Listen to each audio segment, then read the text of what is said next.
the Sakali here for a Smolder to actually shine through on either mid lane to get to late game, but with this Gwen, it could be a potential pickup here. Is it just Sejuani threaten Yasuo? I always just want it to be Yasuo, to be honest. Maokai, pretty good into cannon. And you also then allow yourself to play double AD carry if you want to. Maokai Tristana has been very strong in the past. I don't want to get too hung up on the Smolder, but I think it actually can work here. Another decent option. If you trust that you can survive and play through that Gwen side lane, the Anivia is the scaling damage that's here. That's not the Victor for Faker, and a lot of zone power here, and it works incredibly well if you can control bottom side with that Kalista Renata lane. The problem is it's pretty short range. Yeah. And you're kind of at the mercy. Obviously, this has to be a blind pick here for Faker. So, is the Anivia the choice? And if so, what is the punishment going to be out of Showmaker here? As it is going to be locked in. And now, what is Owner going to be playing in the jungle? It needs to be a fair bit of physical damage, I could imagine. You don't really want just solo Kalista wow. Talon, those is something I thought about, but doesn't really have CC. You're so reliant on the Kennen and the Anivia setup here. And you're also playing into Maokai. Aatrox makes a lot more sense to me. Yeah. Although it's still going to struggle into the Maokai. Like any melee or low-range champions, like the Kalista, like the Kennen that's trying to flank, will struggle with. The Tristana was the one that everyone had on their minds, I think, here. And this composition can get crazy explosive really fast. There is a lot of side lane power in both the Gwen and the Tristana here for DPLUS. And the thing is, I love Tristana for so many reasons in this draft. Because you've got a Kennen that you're worried about. And so what does Buster Shot do? Just this champ, he can make magic happen. Let's see whether he can as we get into the Rift for Game 5.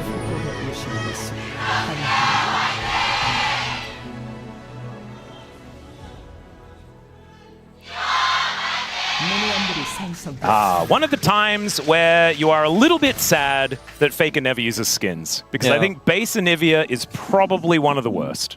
Well, it's because there's so many great Anivia skins. Sometimes, though, you got to remind people how long you've been playing the game. True. You know what I mean? Yeah.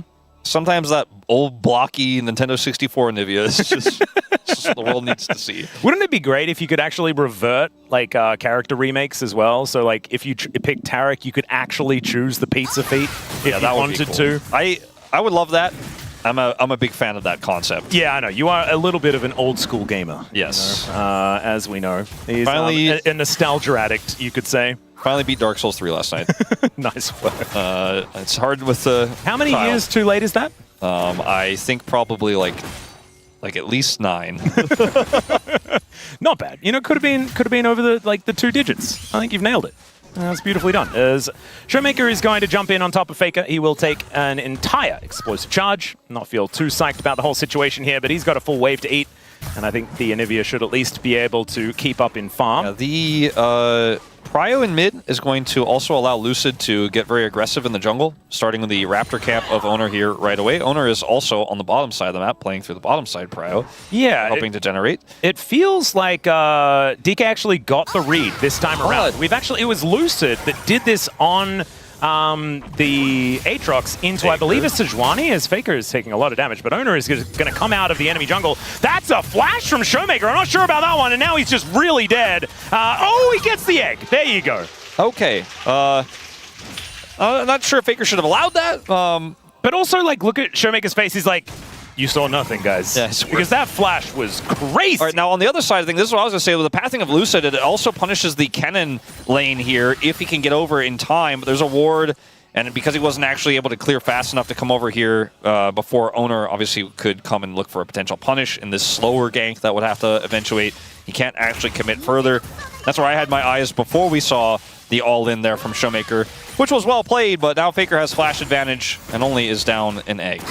Yeah, there is also the fact that red actually didn't get taken. So it should be a 3-buff start here for Owner as well, which is fantastic, as we see this once again. Flash Frost there to stun up Showmaker, but I don't know about the flash. You know, he did at least manage to get the egg, but he didn't get the flash. So Faker is still kind of fine. Now, he's still Tristana into Anivia, and Anivia got a Dark Seal and a Tear. So, you know, you could continue to try to push your advantage here. It's not the end of the world. It's not like, oh, Tristana died, so that's the end of that. But, yeah, not going to have as much power as he would have otherwise liked to. And in this bottom lane, we'll see how much Career can hit, because that's really the determining factor as to whether Smash and Career can actually fight back into this Kalista lane. And they at least do have a lane that can be pretty powerful in the early stages. MF Nico is not bad at all. But Pays and Carrier, we know what they can do, and it's about the all-ins once level 6 hits. You know, it's like when you can find hostile takeover angles, when Carrier can play completely off-the-wall aggressive because he's got Fate's Call available.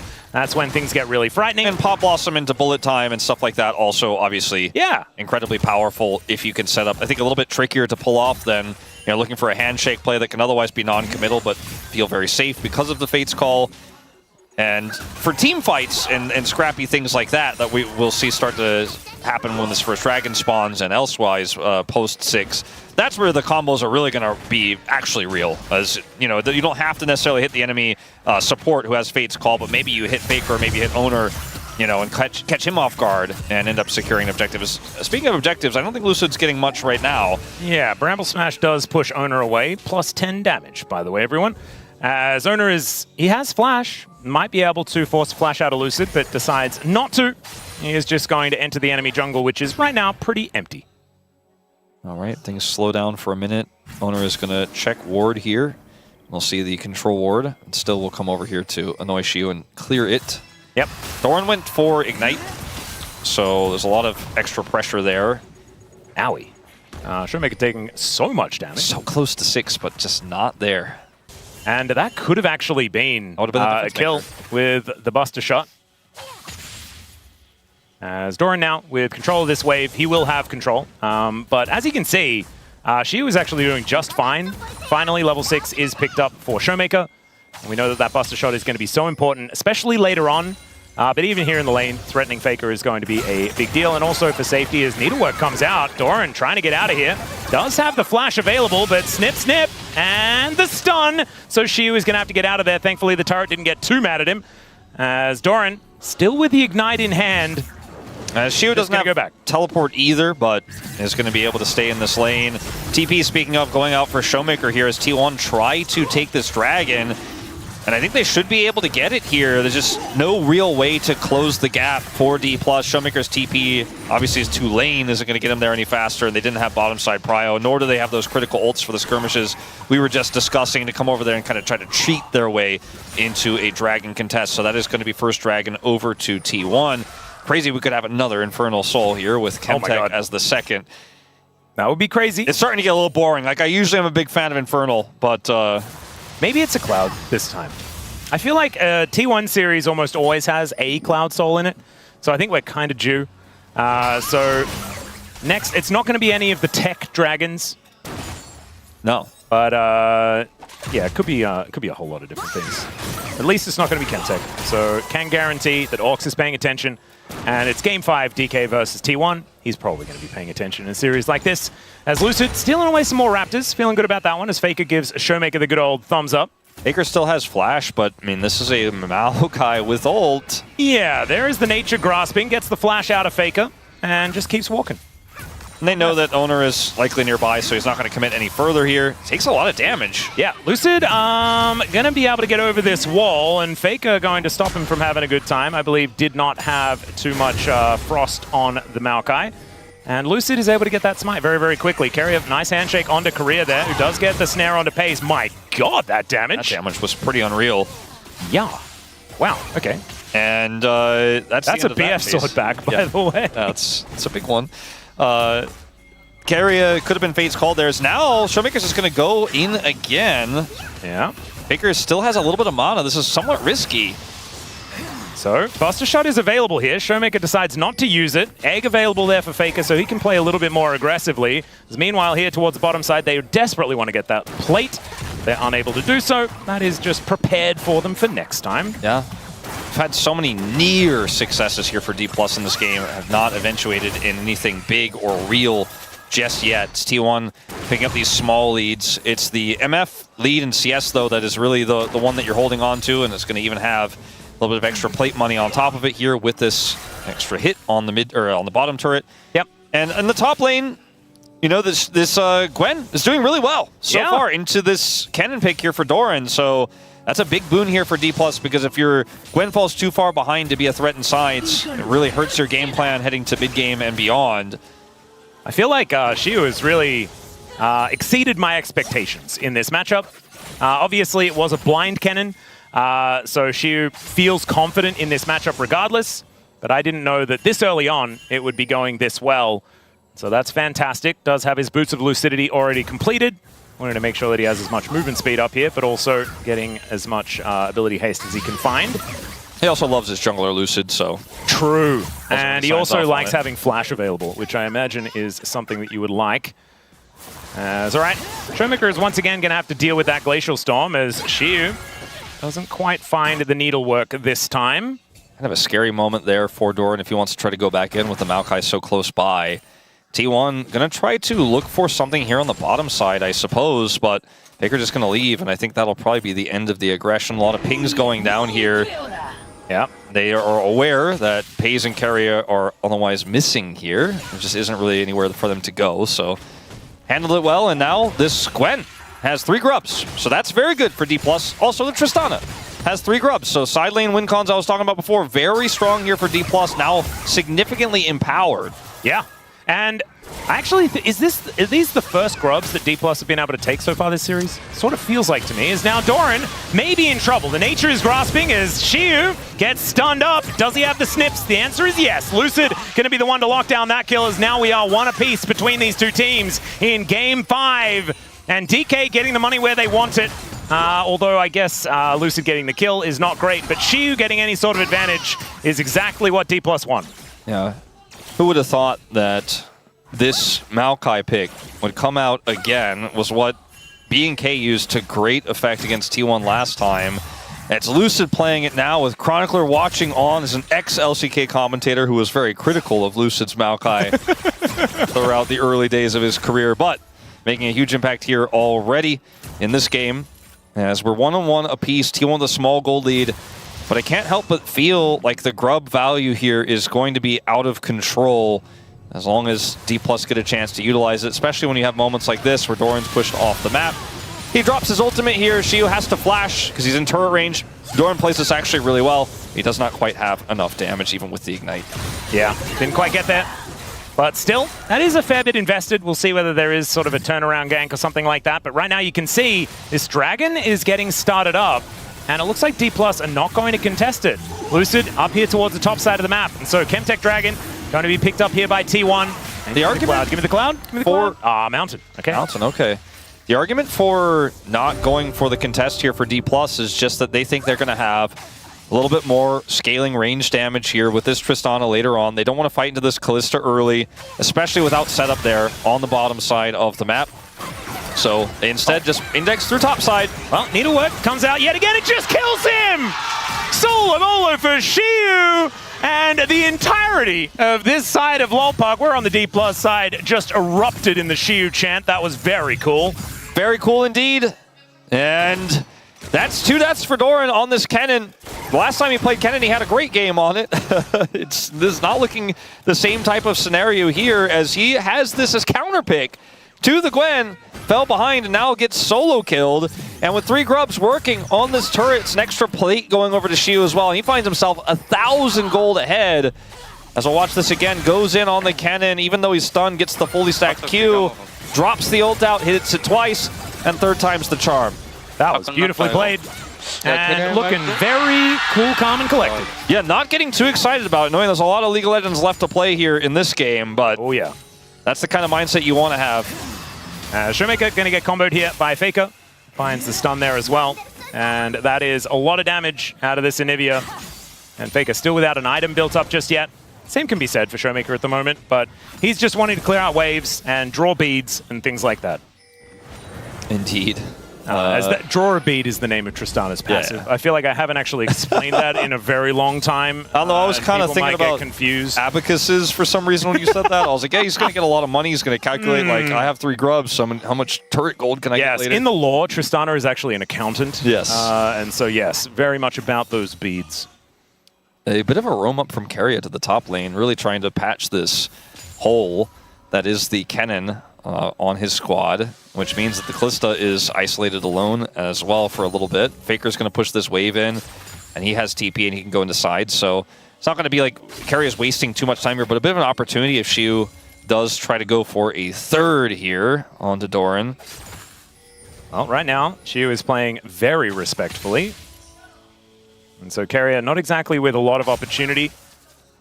This could work out, though. I think Shiu's like, all right, I waited long enough. Oh, in he goes. There's the slicing maelstrom. The needlework comes out yet again. Fate's Call not doing a whole lot as he's looking to try and wipe out Doran, but he's not able to do so. That is the punish, and T1 are looking to continue pushing. Yeah, and Faker just goes straight to the bottom lane here. Now, Smash is going to get some extra gold in mid. There's a bit of a hole there. Triple grubs. Yeah, it's pretty big damage, and it's going to be a Kennen TP to answer as Doran finishes his role quest here. And Pays should be able to get out no problem. Okay. And I guess it's just going to be a trade of plates here. We're now even on kills. And T1 with a little bit of a gold advantage. That was a really cool play from T1. They played it very patiently. They knew the Faker was going to be able to head to the bottom lane. They weren't going to lose too much for this with Doran being able to TP to catch mid. As yes, some money does go over to the MF, but I think this is a great way to turn things around in the top side and keep Doran relevant. And in this game, T1 leaning on Faker. And I think if anyone's to have a lead in a game 5 for T1, Faker is a pretty good option if you're a T1 fan. Yeah, he's been 40 pretty CS reliable. advantage as well in his wheelhouse, or this is not quite the wheelhouse situation. What is a wheelhouse again? In his Mao house? Yeah, that's right. It was Mao's house with wheels, but his name is Mao House, isn't it? I got it a little bit confused about the whole wheelhouse thing. That's a Valdez and well, the Tridans can actually let us know exactly what's going on. Maybe I'll ask in the Pog State or something like that. Tune in to the next episode of the Pog State if you want to know about the wheelhouse conversation once more. Career is maybe thinking he can make a similar play to what Carrier just did, but there's a lot of deep vision. He cannot quite actually sneak his way over here to try to set a trap. We'll be seen. Rift Herald is just taken, so that is another tool that DPLUS can use. I'm just not sure. Like, there is the whole scaling conversation that we need to have. There's not a massive amount of range on T1 at the end of the game. Like, Tristana is going to be hitting from really far away. Side lane's going to be really hard to deal with this Gwen. And Maokai is always incredibly high value with that Nature's Grasp. But like the Pays scenario, this time around T1 has got a lot of CC and sort of control, like zone control with the Anivia, and the Kennen. Anivia lead doesn't mean that much when you're like, well, I've got a 1 stack on my Rod of Ages, and I have my upgraded boots and a Dark Seal, and a fully stacked tier. Yeah. Whereas the Tristana's like, well, I still have a Kraken Slayer. I kind of actually can do a lot of damage in skirmishes and team fights, and I still kill turrets very quickly. So the lead doesn't matter that much right now, but if Faker gets a lot of extra time, like he just got that full topside turret, then he's going to be a huge damage threat later on. So DPLUS need to make something happen before that in this game, as we are going to have a bit of a scrap here. TP from Faker. This is going to be sole point for T1 if they can secure this, and they will now have that zoning Anivia here. I do think the DPLUS definitely need to fight for this one. Absolutely. They do have Lucid in position. He throws down the Rift Herald. Let's see whether he throws down the ulti here as well. Let's see how this one goes. There it is. Pop Blossom is going to be pushed away with the handshake, but Lucid gets in, steals away the dragon, and now Owner is trying to get himself out. Shiu running amok right in the middle of the fight, and the twisted advance, the bullet time, the combo from DPLUS is too good, and Shiu gets those scissors out and makes them work. The bottom lane is cut into pieces. It's a triple for the Gwen, and another one for Smash as well. 2 on the floor for DPLUS as well, but they get the steal, and they win the fight. They win the fight in a massive way. And this was a dragon stolen by Lucid, which, by the way, he has been pretty quick on the Smite Finger today. I mean, with sticks in it. There's also a 10 buff on the Bramble Smash Wolf. Yeah, but look at this red setup here, and they still get it. I feel like this has happened way too much. Way too much over the last few days. They over-index way too hard into this top side of the fight, right into the bullet time. And Faker is just not able to do really enough damage at this stage in the game, and the Kalista is down, the Dragon goes over, and a huge swing of momentum to DPLUS that would take a gold lead in this game. And a Gwen with the Mountain Drake stacking up feels pretty good. And she's also now got her Dusk and Dawn. So it's a pretty scary Gwen. This stage 2-item spike feeling pretty good in this current season of League of Legends. And so Faker still with a big gold lead. The problem is the rest of DPLUS are looking very, very scary. And namely, that is Smash with 1,000 gold lead. His collector is now done as well. And so these bullet times will really be hurting. But this Xiu, like, I just don't know what they're supposed to do about this Gwen in the side lane. Well, that's the thing, because there's also a Tristana in the side lane. Oh, yes. 1-3-1. She's 1,600 gold behind Faker, but that doesn't necessarily matter if there's jungle attention. By the way, jungle attention to the top lane. And Owner is spotted out as he makes his way up here. So the little kitty cat going to be a good sentinel here. Career also does have his ult at the ready. They need to be very careful about how they fight this, as CC is Aatrox's worst enemy when he's trying to come over here and shadow these lanes. Man, like, I was just not expecting this level of discipline from DPLUS this late in this series. They want it so bad. Yeah, you know? and they're not afraid to show that they want it this bad, you know? Because sometimes DPLUS sort of comes off as the cool kids at school that kind of think it looks cringe to try, you know? That's the vibe that it gives you, but not today. Not today at all. This is raw DPLUS showing that they want it, and we'll see whether they can actually get there. See whether they can save you a very large coffee bill. Yeah, well, this is Career as well, who's the rookie, right? The one who was actually in tears after the win that brought them to their first of what could be potentially 3 for the reverse sweep. As Xiu is going to get ulted here. Yeah, Faker is going to find the chain CC as well, and I don't think the Gwen is immune enough. Does have the needlework, but it's not enough. So Faker going to be grabbing his first kill of the game to augment his 50 CS lead. However, there is Tristana up here. Okay, I thought we were going to see a heavier commitment from Career and that maybe they were going to try to trade for a turret. It's not going to be any real cross map here for DPLUS. This bird is becoming problematic. Yeah, they're going to try to clip its wings, but Faker says, nah, I'm just going to TP. I know the Maokai is coming. Oh, and also just gets to steal all of Doran's farm? Although he didn't. I think Doran actually got it all. With but now they're in a spot to maybe even get something done on the Showmaker here. Playing both sides of the map with this one a little bit. Cool. Baron is just getting started at 20 minutes into the game. They push them away, and now we have to find some setup here. It has to be Career, really. I mean, this time around, they have a fair bit of Baron damage, but they also have a ridiculous Baron turn as they look for Xiu, who teleported towards the top side, and there is the Buster Shot now on cooldown. That means that Doran's value is a little bit higher. As 2 seconds, Slicing Maelstrom will be back up off cooldown once again. I think that was the right call from a Showmaker, though. If they end up losing Xiu there, it's a disaster. Smash gets some extra free time with his turret. Career, though! Oh, dear. Flash Frost not going to quite connect, though. Shape Splitter is enough to get Career out of there. All right, he's getting more work done on this turret now as well. He might get the whole thing. Yeah, hold up. And this is, I mean, 3 grubs at work, continuing to be a problem here for T1. He's not going to get the whole thing on this wave, but does a lot of damage, and it's really just a Buster Shot to stop this Baron and to stop any sort of follow-up there. DPLUS read the play well, and I think T1 were wise to drop Baron with the Maokai coming over. It was just too risky. There's too many circles, there's too many people stuck in a Baron pit, and this is exactly where DPLUS's composition is going to shine in a scrappy situation like that. I like T1 trying to see if DPLUS mess up the rotation. It is really at very little cost to them. Ultimately, Smash gets money, and he's 1,500 gold ahead of pace. Yeah, this is a big lead for the Misfortune, as now T1 thinking about setting up for Soul Point once again. Last time around it didn't quite work, but they are in position. Doran with teleport that he did manage to get from his quest. It's up and available. As Xiu's in the back of this pit now, teleport comes in. Showmaker is turning up as well. As Lucid, it's a lot of sticks. Try and keep this Gwen safe, as like you were saying, that is a lot of Ren stacks into this Dragon. Let's see. Lucid now throws out the ulti. Can Owner get it? No, it's another steal! What the heck, Lucid? As once again, Xiu is now immune in the back of the pit. Not anymore, though, as he needs to slink back into the mist. Flashes over the wall. Highway robbery complete, and they get out. How many times is Lucid gonna get away with this? It's insane! His smite game today, and it's again into the Ren. Yeah, Ren, and like, isn't it same level smite at least? Yes. Like, he's what? I don't. So I think we were calculating this like a couple of days ago, and it was because there was actually a difference in smite upgrades and blah, blah, blah that was at play here.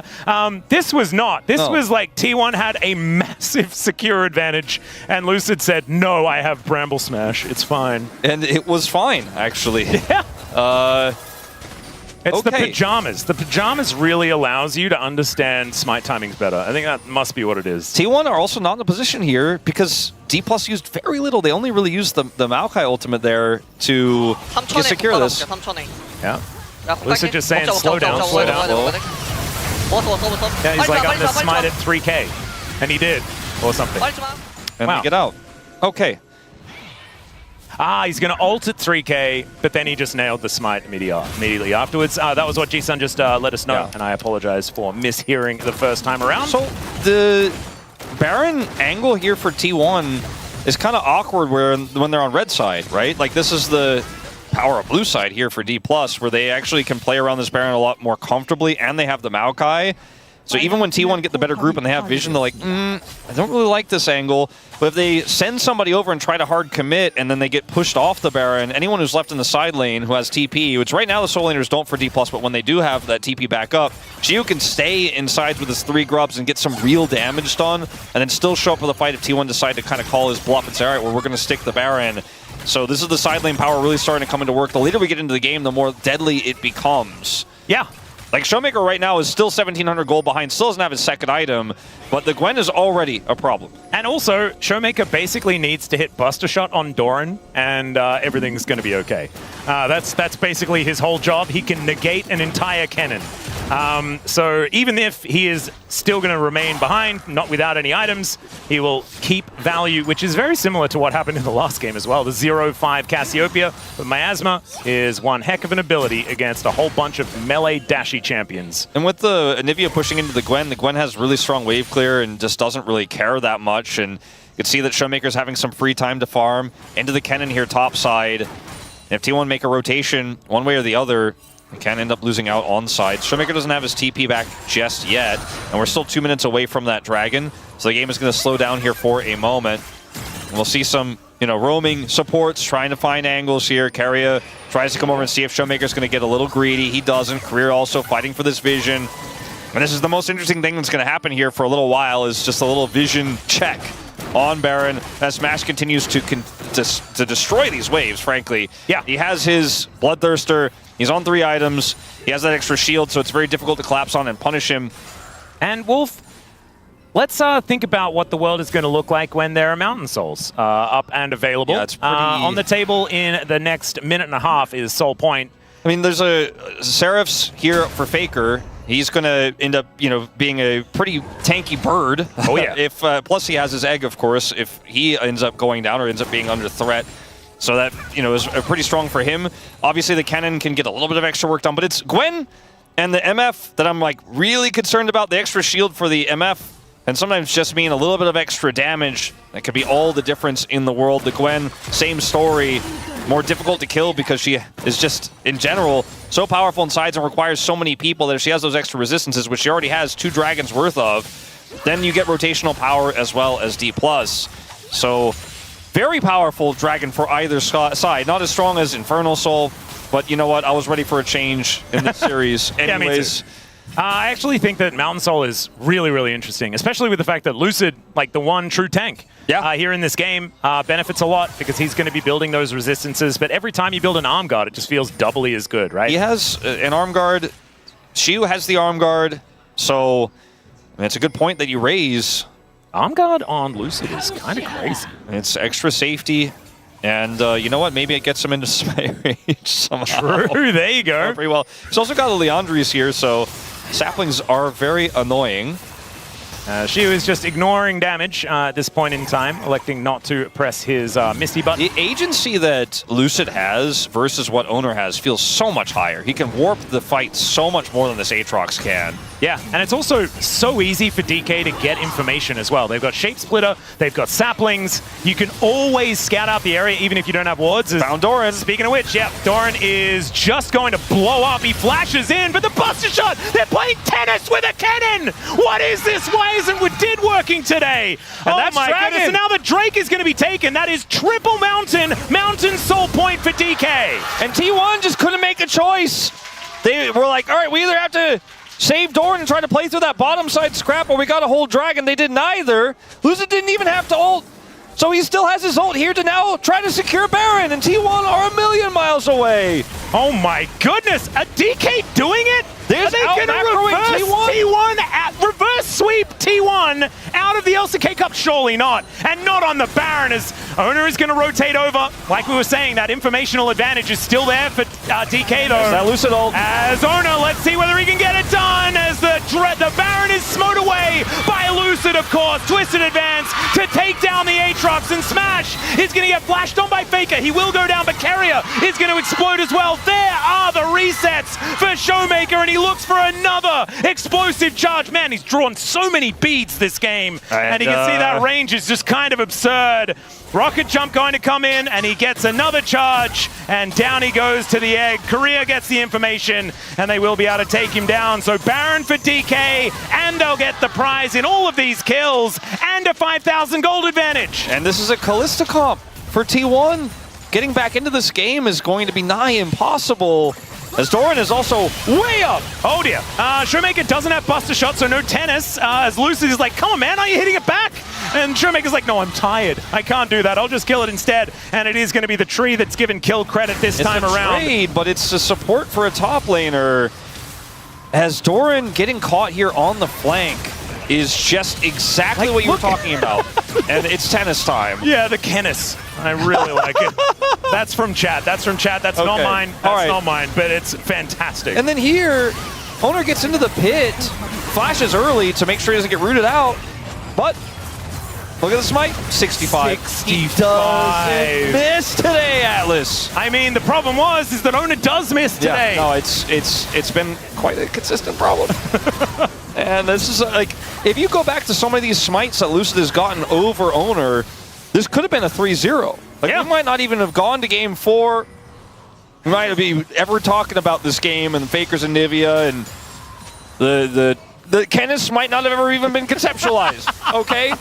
Oh, we did be very sad about that. He's a big tennis fan. And now we're looking at a 6,000 gold lead for DPLUS, a Kalista that's trying to play into Maokai, and a Tristana that has so much range. Yeah, he's level 17. He's got the sniper item. He's ready to hit them hard. Feels like a pretty fantastic third item as well, because once you buy it, your passive is stacked up so far that you get the full value. It feels very, very nice. As Lucid able to get into the tiny little window to break those chains. But the bullet time is just thrown out. Faker is just dead. Pop Blossom under 2. Korea! You absolute madman! He's over the wall! And now it is Korea falling, but it's totally worth it this time around as Doran, he comes in to try and save the play. The Slicing Maelstrom is pretty powerful. Everyone's golden, but DK are the most gold today as Carrier walking back to the fountain, asking them to be gentle, and they're going to say absolutely not. Not today, because we are top 3 in the LCK Cup as DK book a ticket to Hong Kong.